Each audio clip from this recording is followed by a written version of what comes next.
Abraçar árvores é uma maneira de mostrar que você se preocupa com elas. 1, 2, 3, 4.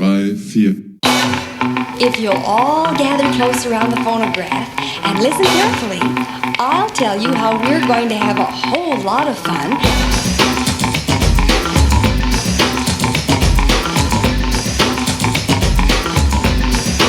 Howdy! Aqui é Fernando Lima e este é o Desabraçando Árvores, um bate-papo sem firula sobre ecologia e conservação, a vida, o universo e tudo mais. E eu estou aqui diretamente de Bananal, São Paulo, e venho lhes apresentar, senhoras e senhores, mais um episódio sensacional, um episódio diferente, um episódio sobre o projeto Conexão Mata Atlântica. Projeto de recuperação e proteção dos serviços do clima e da biodiversidade do corredor sudeste da Mata Atlântica brasileira. Um projeto gigantesco que inclui ações que ocorrem em 9 áreas focais distribuídas nos estados de São Paulo, Rio de Janeiro e Minas Gerais, a nossa querida terrinha. Grande abraço aí pra galera de Minas Gerais. Através, meus caros e minhas caras, da implementação de ferramentas de incentivo à recuperação e conservação dos serviços ecossistêmicos, incluindo pagamentos por serviços ambientais, cadeias de valor sustentável, certificação, práticas de conservação do solo e da água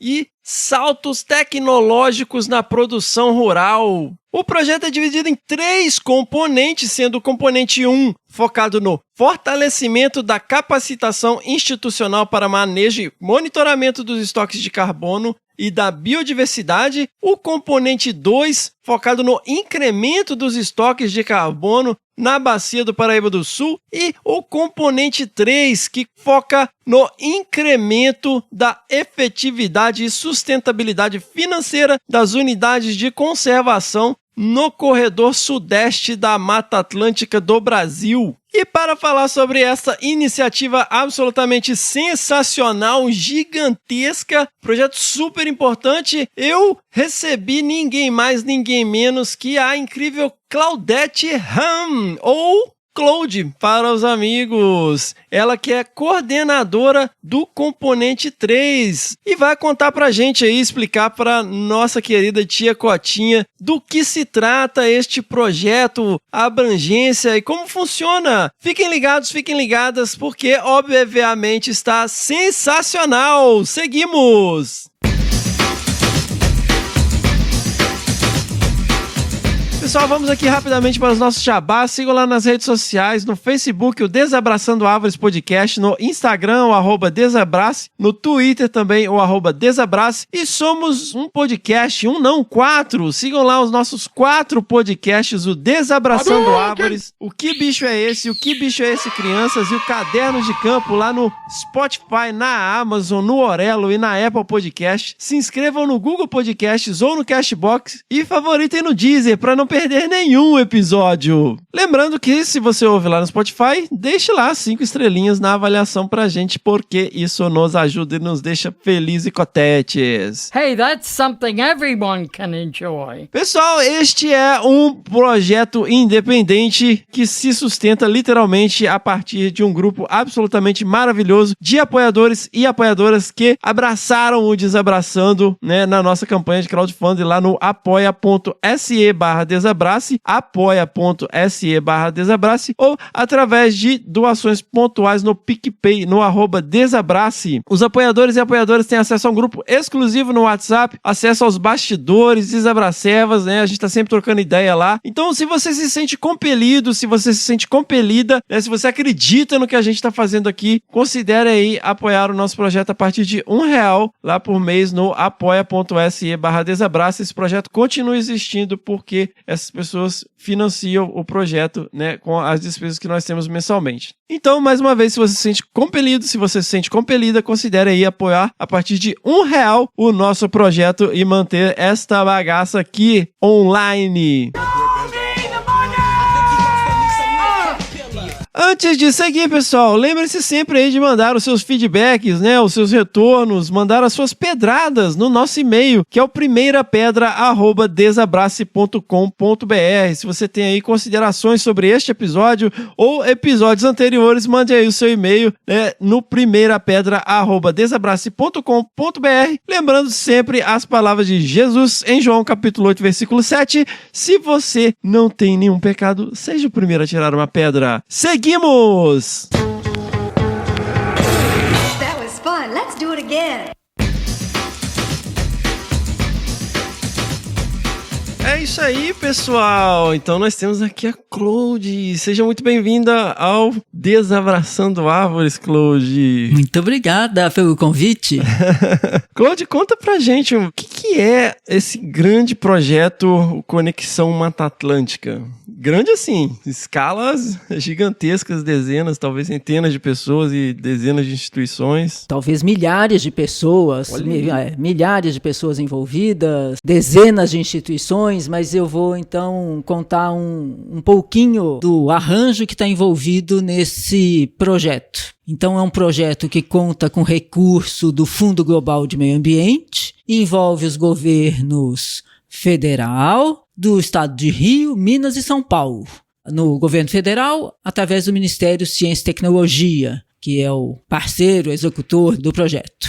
No estado de São Paulo, envolve a FAPESP, que é a Fundação de Amparo à Pesquisa, né, do estado de São Paulo, a Secretaria de Estado de Meio Ambiente, hoje em dia ela leva o nome de Meio Ambiente, Infraestrutura e Logística, e a Fundação Florestal. E eu, como estou na Fundação Florestal em São Paulo, vou tratar mais daquilo que acontece em São Paulo. Olha aí, sensacional. Claude, como em linhas gerais, assim, como que começou a surgir essa ideia, essa necessidade, os primeiros diálogos sobre o Conexão? Ele veio de uma resposta do governo de estado para uma inundação que fez um estrago fenomenal no município de São Luís Paraitinga, que tem um patrimônio histórico que veio abaixo numa inundação no Réveillon de 2010 para 2011. Então era uma resposta de não obra, que não envolvesse simplesmente obra de drenagem. E a partir daí foi crescendo a proposição então de uma ação que fosse feita na bacia e que atendesse esse propósito. E aí isso foi crescendo para que se conseguisse, então, obter recurso internacional que desse conta disso. Então o projeto está voltado todo para o corredor, aquilo que se chamou Corredor Sudeste da Mata Atlântica, que é, em grande parte, o Vale do Paraíba do Sul. Olha aí, que é uma bacia hidrográfica super importante, né? Pega aí esses 3 estados, tem características bem próprias, né? Contribui para o abastecimento da metrópole de São Paulo e abastece a metrópole do Rio de Janeiro. Muito bom. No estado do Rio também, né, assim, historicamente foi bem explorado, né, o Paraíba do Sul. Nos 3 estados, né? É a área a região que teve o grande boom do café, né, na economia brasileira. Uhum. Aquele ciclo histórico famoso, né, que todo mundo aprende. Exatamente. Ou deveria, né? Não, todo mundo aprendeu. Vamos ser sinceros. Todo mundo aprendeu mais ou menos, se interessou mais ou menos pelo assunto, mas todo mundo sabe que teve um ciclo enorme de cultura cafeeira, que foi uma grande riqueza da nação e que também trouxe muitos problemas, evidente. Ô Claude, assim, e como que é essa dinâmica, assim, você vê tantas instituições, nesse primeiro momento, essas articulações, dá para colocar um documento junto, né, para amarrar isso de uma forma que isso viria um projeto, assim, como foi esse processo? Então, como eu falei, eu não participei da elaboração do projeto,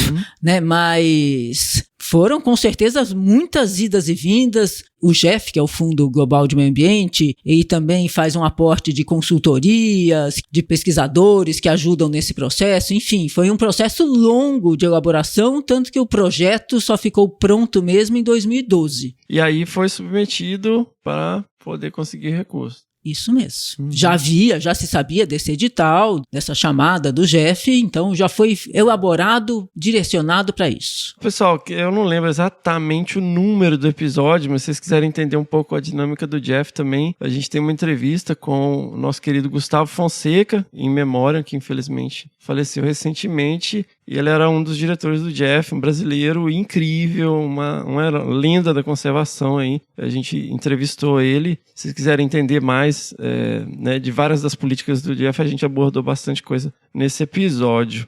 Ô Claude, vamos lá. No momento em que a gente aprovou o projeto e tal, aí começa, né? A gente tem 3 componentes principais do projeto. Então, uma vez garantido o recurso e tal, como começa essa divisão territorial, essa divisão de articulações, essas divisões de temas? Esses 3 componentes principais, quais são eles? Então, o projeto está organizado em 3 componentes, como mencionado. O componente 1 trata do monitoramento e é coordenado pelo Ministério de Ciência e Tecnologia e com a participação da FAPESP. O componente 2 ocorre nos 3 estados, São Paulo, Rio e Minas, e ele está concentrado no objetivo de incremento de carbono e usa muito da ferramenta de pagamento por serviços ambientais. O componente 3 só existe para o estado de São Paulo, é coordenado pela Fundação Florestal e tem um olhar direcionado para unidades de conservação e seu entorno, visando, acima de tudo, o incremento de biodiversidade. Que é o componente que você é coordenadora. Isso mesmo. Sensacional. Explicando para minha querida tia, minha tia Cotinha, que todos nós temos, mas a minha tia que é Caixa Aposentada do Itaú, em linhas gerais, o que seriam o famoso PSA, o pagamento por serviços ambientais, Claude? A ideia do pagamento de serviços ambientais é que o homem, seja homem ou mulher, evidentemente, contribui ou pode contribuir para os serviços que são prestados pela natureza. E ao fazer isso, ele pode ser remunerado por um bem que ele está gerando para toda a sociedade. Então é essa a lógica de você remunerar o mais usual é pagamento de serviços ambientais para produtores rurais ou agricultores de toda sorte. Então parte da lógica que eu retribuo a esse agricultor pelos serviços que ele presta para toda a sociedade. E aí a gente está falando de água, polinização, qualidade do solo, né, todo tipo de coisa que toda a sociedade é beneficiada, né? Porque normalmente o bônus é de alguns e o ônus é de todo mundo, né? Então é nada mais justo. Normalmente é o contrário, né? O bônus é de todo mundo se beneficia com a polinização que a abelha faz. Ah, sim, sim. E o ônus de manter a abelha viva, podendo ter uma área para todo o seu ciclo de vida, é de alguns poucos. É que geralmente no modelo que a gente vê, né, algumas pessoas ficam com lucro e o resto fica todo com prejuízo, né? Mas nesse caso aí, realmente, esse é o processo, né? A gente tem lá as pessoas que estão na linha de frente preocupadas, todo mundo se beneficia e whatever, né? A pessoa não tem... Quando nesses processos de explicar como funcionava os editais de PSA, que a gente chama, né, o pagamento por serviços ambientais, com um grupo de agricultores, um deles deu uma explicação que a gente adotou para sempre, que é muito clara.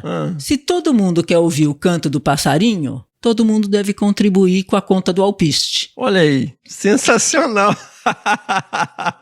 Muito bom. Não foi em Minas, não, que falaram isso, não? Não, foi em São Paulo. Agora, se o agricultor era mineiro, não sei não. Muito bom, Claude. Vamos falar um pouquinho, assim, sobre as ações de cada componente. Eu acho que a gente, pelo nosso enorme viés do podcast, a gente fala um pouquinho mais do componente 3, né? Mas vamos lá, dentro do componente 1, Claude, como que funcionam as ações? Então, como eu mencionei, o componente 1 tem compromissos aí de fazer monitoramento. Então, desde a linha de base, ou seja, o status anterior à execução do projeto, acompanhar a execução e aferir as mudanças que ocorreram em decorrência ou na vigência do projeto. Esse monitoramento está sempre focado em relação a carbono, visando então, a fixação do carbono para evitar os problemas, minimizar, né? A gente não consegue mais evitar essa altura do campeonato, mas minimizar os efeitos efeitos danosos das mudanças climáticas e a questão de incremento de biodiversidade. Isso porque a gente acessa recurso do fundo dessas duas vertentes. Então, o projeto como um todo tem esse objetivo. E isso está diretamente associado também com o benefício de olhar com atenção para a questão de recursos hídricos e solos também, né? Muito bom. Só para, em linhas gerais, assim, para quem, né, não está tão familiarizado, quando a gente fala a questão do carbono, o sequestro de carbono, tudo que a gente usa aqui de madeira, isso aí é composto de carbono. Tudo que é orgânico é composto de carbono. Então, quando você tem lá uma árvore crescendo, ela está retirando carbono da atmosfera. Então, se você está promovendo restauração, mantendo florestas, então você está promovendo aí a manutenção, né, do carbono. Então, falando em linhas gerais, tá? Você vai ver, Fernando, mas não é bem assim, veja bem, blá, blá, blá. Meu, eu não estou explicando para você, tá? Eu estou explicando para minha tia. Então, eu não estou explicando para o especialista que já sabe o que é.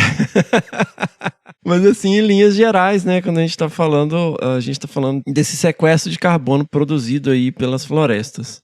E no componente 2, Claude? Então, o componente 2 é aquele executado pelos estados São Paulo, Rio, Minas. Em São Paulo e no Rio, ele está focado em pagamento por serviços ambientais. E o pagamento de serviços ambientais nos dois estados, ele olha não só a conservação, remunera, né? Esse olhar que eu me refiro remunera pela conservação de remanescentes florestais ou pequenos fragmentos dos imóveis rurais, incentiva e remunera restauração, em especial de áreas de preservação permanente, em torno de nascentes e cursos d'água, mas também olha para áreas produtivas, tentando fazer melhorias nesses sistemas de produção. No estado de Minas, eles já tinham um programa de pagamento por serviços ambientais e optaram, então, por desenvolver propriamente a restauração. Então, eles têm uma ação focada para a restauração. Quando é possível fazer uma restauração, digamos, passiva, ou seja, que a própria natureza dê conta de fazer a restauração, então há um cercamento das áreas de nascentes, tal, que vão se regenerar sozinhas. Em situações onde não é possível fazer essa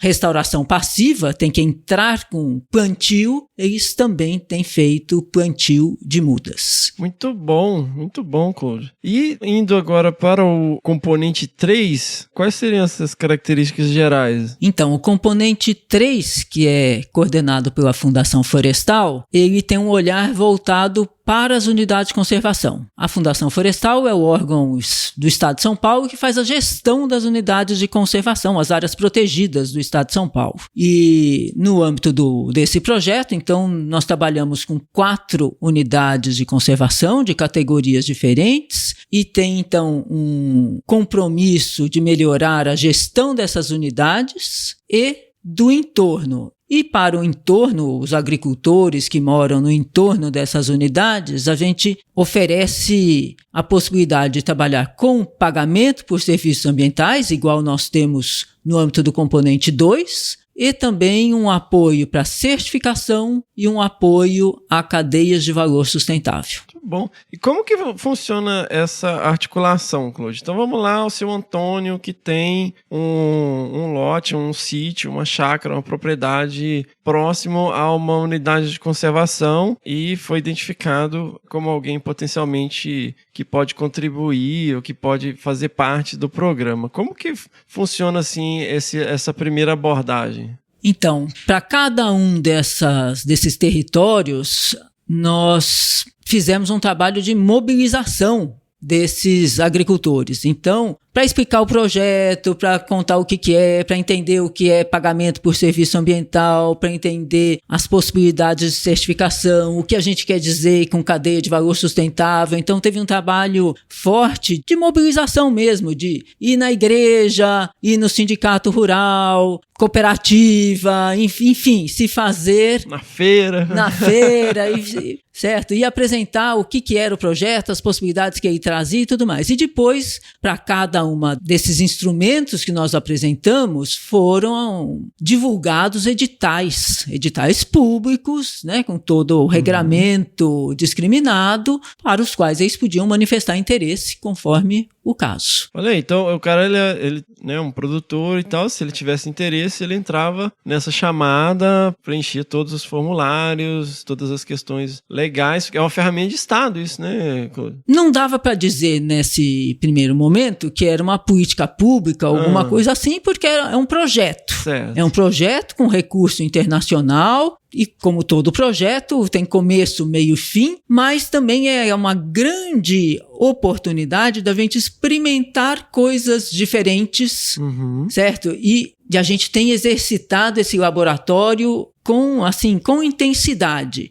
Então, essa possibilidade de trabalhar no entorno das unidades de conservação para, inclusive, melhorar a gestão da unidade de conservação, para melhorar a permeabilidade da paisagem onde essa unidade de conservação está inserida, foram experiências muito exitosas. Então, uma vez que esse produtor, essa produtora, eles foram aprovados, e aí como que funciona essa implementação? Então, vamos por partes, para explicar um pouco o que é cada uma dessas implementações. Para pagamento de serviços ambientais, nós montamos um edital específico aqui para o Estado de São Paulo, onde nós passamos a olhar todo o imóvel rural, áreas com remanescentes florestais, áreas com remanescentes florestais sujeitos à degradação, áreas que precisavam ser restauradas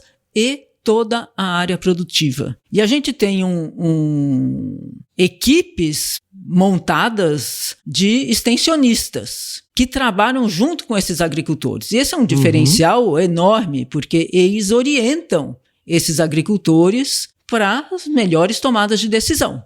Então, no caso do pagamento por serviços ambientais, nós remuneramos o agricultor pelo uso do solo que ele tem naquele momento, na linha de base, ao começar o projeto, e partindo do seguinte princípio, se ele não tenha 100% do imóvel em área degradada, no Vale do Paraíba o mais usual seria pasto degradado, se o imóvel dele não for 100% dessa maneira, o uso e ocupação da terra dele, ele vai estar gerando algum serviço ambiental e será remunerado por esse pequeno serviço, que pode ser enorme também. E aí ele faz um plano de ação, com orientação, faz junto com o extensionista, com a orientação do extensionista, dizendo as mudanças de uso do solo que ele vai implementar ao longo do tempo. E a gente vai fazendo as verificações anuais. Conforme ele implementa essas mudanças, ele recebe, então, pela adicionalidade implementada, essa adicionalidade que gera mais serviços ambientais, então ele é remunerado por isso. E a mesma coisa pensando em práticas conservacionistas. Então, por exemplo, se ele faz uma compostagem, se ele tem um saneamento, enfim, uma porção de diferentes práticas conservacionistas, também são passíveis de remuneração, se já tinha antes ou se passou a adotá-las ao longo do processo. Então ele tem ali um monte de caixinhas que ele pode ticar, né? Coloquei uma cerca aqui para o meu gado não pisotear a nascente. Plantei ao redor da nascente. Vai ticando ali diferentes práticas e isso vai somando pontos. Vamos colocar de uma maneira bem genérica. É isso mesmo. E para cada mudança dessa, a área correspondente é multiplicada por esse ponto, digamos assim, que corresponde então à remuneração que ele virá a receber. E nós montamos o edital de tal forma que, assim, para justamente incentivar a mudança. Então, se ele já tinha evidente, aquele produtor rural que tem uma área bastante degradada, que gera poucos serviços ambientais, tem muita facilidade de, com pequenas mudanças, já prestar mais serviços ambientais e ser mais remunerado.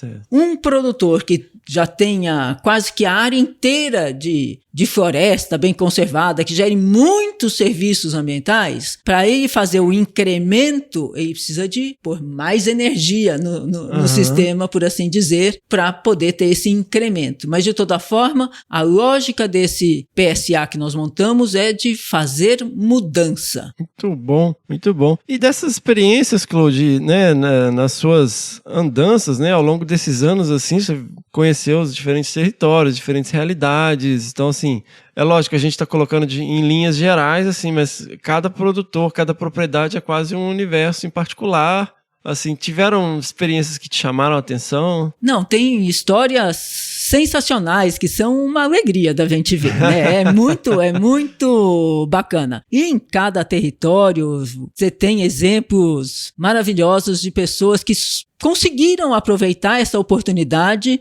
e com isso deram um salto qualitativo no seu jeito de lidar com o imóvel rural, na sua produção, teve incremento de produtividade, de fato diversificou a sua produção, tem mais autonomia, tem melhor qualidade de vida, tem o imóvel de fato gera mais serviços ambientais, então tem mudanças muito expressivas, muito bacanas. Ah, mas conta um caos aí, a gente gosta de caos.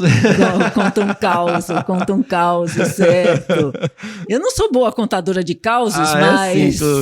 Tem, então, situações de pequenos produtores, por exemplo, que conseguiram obter certificação orgânica e passaram já a comercializar toda a sua produção orgânica, e isso tem um rendimento diferenciado, e a própria certificação orgânica exige um olhar atento para o cumprimento de toda a legislação, de todas as boas práticas e tudo mais. Tem situação de pecuarista que fez piqueteamento do seu pasto e com uma área menor de pastagem, mas com um uso mais intensivo e orientado, consegue ter um rendimento maior do que ele tinha, com muitíssimo mais trabalho, correndo atrás de vaca morro acima, morro abaixo, certo? Agora não, com cercamento, né, com piqueteamento e uso intensivo desses piquetes, essas pequenas áreas de pastagem,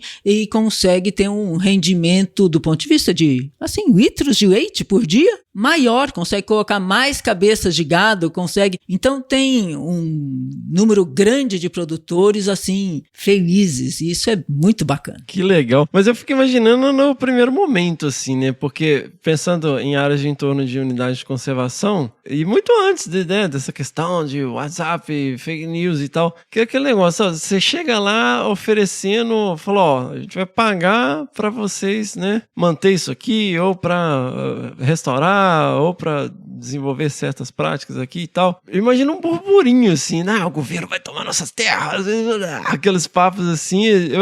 Eu imagino, né, que isso pode ter sido recebido com uma certa desconfiança no início, né? Agricultor tradicionalmente é retraído, desconfiado de quem ele já não conhece desde sempre, né? Então, sim, tem esse processo e a gente tomou bastante cuidado nesse trabalho de mobilização.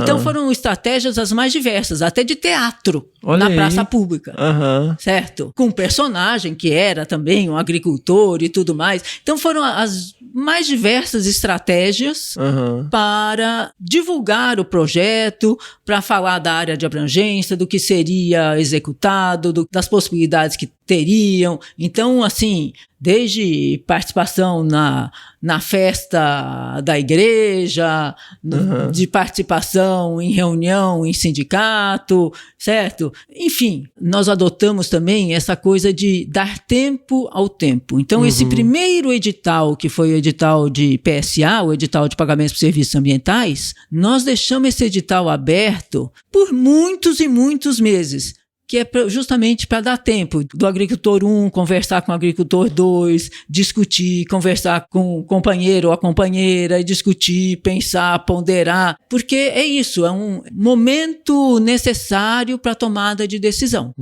Muito bom. Muito bom. E, Claude, o projeto ele avançou, ele tem toda essa experiência, né? Lógico que existe um gradiente, né?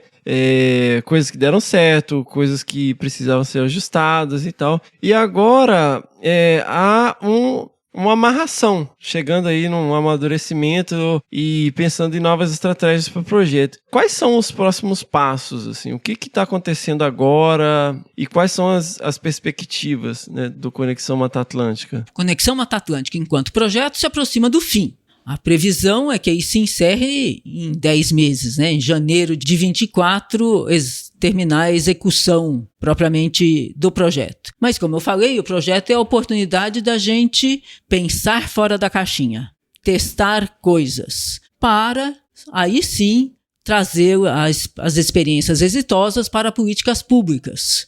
Então, nós estamos nesse processo de identificar quais são e como que a gente consegue trazer isso para políticas públicas. O projeto tem, evidente, uma vantagem enorme de ter, nesse caso, um financiamento internacional, que foi um recurso de doação. A hora que você pensa em política pública, você tem que fazer a viabilidade financeira também, tem que observar também a viabilidade financeira. E você, trabalhando numa escala maior, você também tem que ou estabelecer prioridades ou desenvolver estratégias para esse salto de abrangência, né? Então, nós estamos justamente nesse processo de olhar para aquilo que tem dado certo, deu certo, e como que a gente vai transformando isso em política pública. Ô, Claude, existem perspectivas de continuidade? Continuidade do projeto enquanto projeto?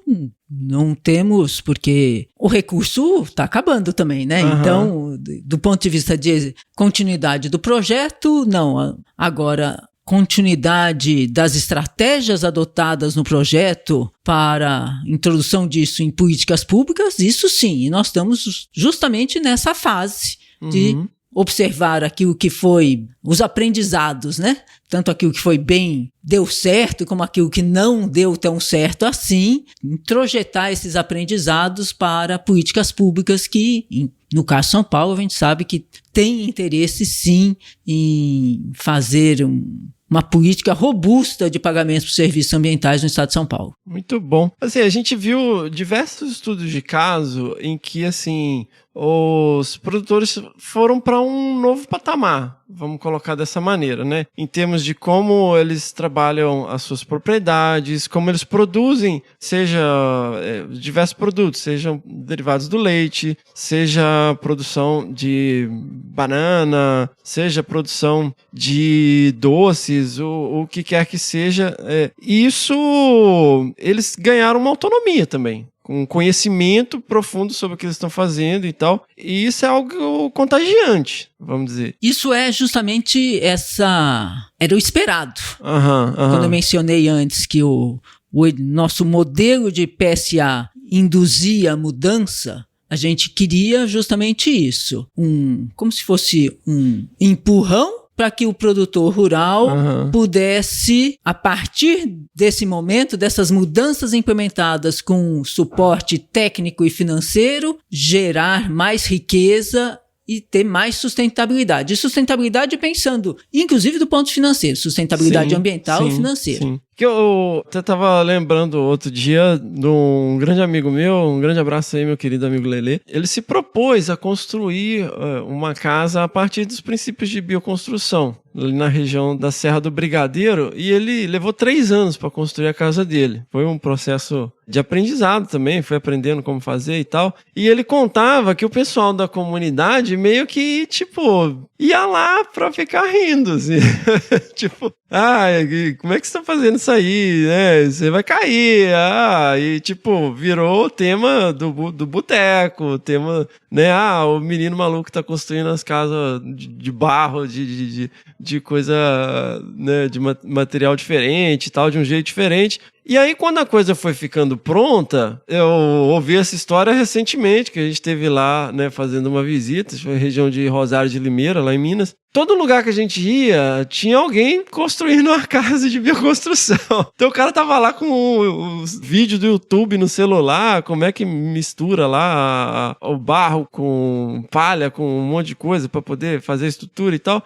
E foi um negócio assim, que no início ninguém acreditava. E agora você vai lá, tá todo mundo construindo casa assim. Eu achei isso uma coisa muito interessante. E vendo essas experiências, né, do Conexão, você vê que vários desses produtores não tem mais volta, né? Ele vai continuar com aquilo ali, independente de ter conexão, não ter conexão. Ele teve esse start, né, esse início, esse processo de troca de informação, de treinamento, de absorver essas novas formas de se pensar, de se fazer, de mudança de cultura e de tradição. E isso é algo assim que provavelmente a gente vai ver ondas ao longo de anos, talvez décadas, em função desse processo, né? Não sei, é uma leitura que eu tô fazendo aqui. O que você acha? Acredito nisso e tenho, assim, muita expectativa nesse processo, porque esse é o processo que a gente almeja. E a gente percebe isso mesmo, né? Então percebe nas coisinhas mais simples, em situações como você falou, que não botava fé, mas até que deu certo, né? Essa situação, como situações assim, por conta da pandemia, as atividades de assistência técnica tiveram que se reinventar também, porque não podia fazer interações sociais, né?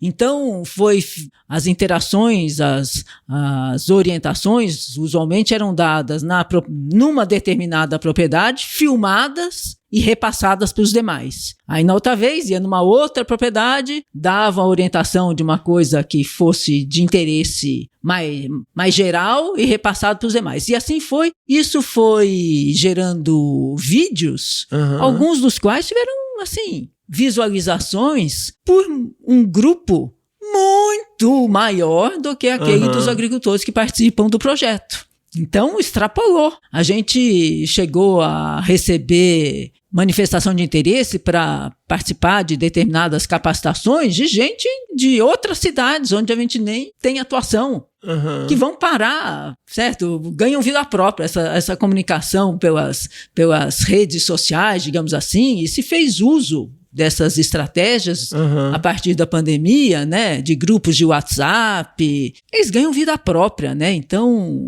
é pro bem e pro mal, mas não tem volta, eu acho que é isso mesmo, não tem volta. Muito bom, e tem um podcast, né, galera, vou deixar o link no post aí desse episódio, tem um podcast do Conexão Mata Atlântica, que é maravilhoso, porque são pequenos áudios, né, são coisas assim de 4 ou 8 minutos, coisa rápida, assim, que permite que você encaminhe pelo WhatsApp, né, não é tão pesado quanto o vídeo e tal, e tem muitos desses casos, inclusive me ajudou muito a entender a conexão. Eu achei legal a iniciativa, assim. A gente vai sempre tentando diversificar as formas de comunicação. Essa atenção para a comunicação, como a gente se comunica com o agricultor, com o pesquisador, como tomador de decisão, é uma coisa que a gente tem ainda muito a aprender. A gente, via de regra, se comunica mal. Não sabe se comunicar direito para os diferentes públicos. E para cada público você tem que adotar uma estratégia diferente. Então, isso é um aprendizado que normalmente quem está na academia, quem está compromissado com a execução do projeto, correndo atrás dos compromissos firmados, da execução financeira, dos prazos, etc., por vezes não dá a devida atenção. Mas nós estamos aprendendo que é isso, precisa dar muita atenção para a forma com que você comunica os seus resultados, os seus anseios e as suas propostas. Isso faz muita diferença depois. Muito bom, Claude. Claude, quem quiser saber mais sobre o Conexão, quem se interessou, ou seja, alguém que está perto, né, dessas áreas onde o Conexão atua, seja quem ficou curioso com essa experiência, quem quiser saber mais, onde pode procurar informação? No site da Secretaria de Meio Ambiente, Infraestrutura e Logística, tem lá Subsecretaria de Meio Ambiente, Programas, e entra lá no Conexão, tem as informações, certo? E para saber mais sobre as unidades de conservação, dá para entrar no site da Fundação Florestal. Muito bom. Então, pessoal, vou colocar vários links aí no post. Quem quiser saber mais sobre o projeto, sobre a atuação, sobre esses cases. Tem vários vídeos no YouTube também, né? Tem também.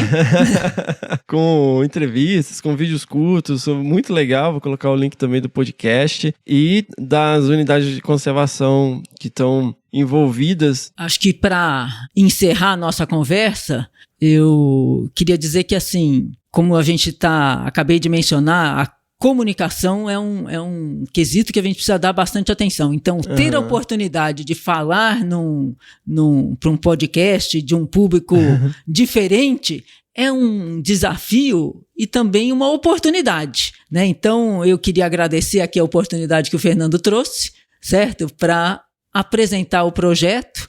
Tem muita coisa bacana, eu sigo à disposição para apresentar os detalhes, então, do projeto. Para quem tiver interesse maior, pode nos procurar, que ainda estamos na ativa, fazendo coisas, buscando resultados, e os resultados têm sido promissores. Sensacional! Então, pessoal, eu vou deixar um monte de link no post desse episódio aqui, vocês procurem, porque assim, a gente não conseguiu nem arranhar a superfície, né, da abrangência, da quantidade de coisa envolvida no projeto, e nem se a gente gravasse um episódio aqui de 10 horas a gente ia conseguir fazer isso, mas assim, para vocês que acompanham o podcast, para vocês que estão ouvindo, para você que está chegando agora também, entrem lá no post desse episódio no nosso site ou dentro do próprio Spotify ou qualquer aplicativo de podcast que vocês estão ouvindo, vocês vão ver lá a descrição do episódio com um monte de links, né, onde vocês podem obter vários materiais legais assim em diversas linguagens, diversos tipos de abordagem, que vai desde o quase lúdico pro super técnico, para poder saber mais sobre o Conexão. Claudio, eu te agradeço enormemente, né, de você ter se disponibilizado a vir aqui falar com a gente num estúdio improvisado, 100% improvisado. Né, muitíssimo obrigado, né, pela generosidade de ceder seu tempo e compartilhar com a gente a experiência desse projeto tão bacana, tão grande e tão fundamental. Um estudo de caso, né, para a conservação da biodiversidade que pode e deve ser replicado aí, não só na Mata Atlântica, mas em diversos biomas. Muito obrigada, eu que agradeço a oportunidade. Sensacional! Seguimos! Necesse tibi est, panteram tuam ipsam est.